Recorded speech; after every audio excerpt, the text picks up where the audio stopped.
اور کتاب میں ابراہیم کا ذکر کرو، بے شک وہ نہایت سچے تھے، پیغمبر تھے۔ جب انہوں نے اپنے باپ سے کہا کہ ابا، آپ ایسی چیزوں کو کیوں پوچھتے ہیں جو نہ سنیں اور نہ دیکھیں اور نہ آپ کے کچھ کام آ سکیں؟ ابا، مجھے ایسا علم ملا ہے جو آپ کو نہیں ملا، تو میرے ساتھ ہو جائیے، میں آپ کو سیدھی راہ پر لے چلوں گا۔ ابا، شیطان کی پوجا نہ کیجیے، بے شک شیطان اللہ کا نافرمان ہے۔ ابا، مجھے ڈر لگتا ہے کہ آپ کو اللہ کا عذاب آ پکڑے تو آپ شیطان کے ساتھی ہو جائیں۔ اس نے کہا کہ ابراہیم، کیا تو میرے معبودوں کے خلاف ہے؟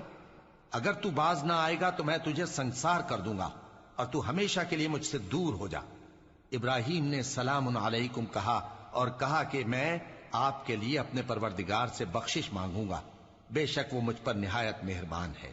اور میں آپ لوگوں سے اور جن کو آپ اللہ کے سوا پکارا کرتے ہیں ان سے کنارہ کرتا ہوں اور اپنے پروردگار ہی کو پکاروں گا۔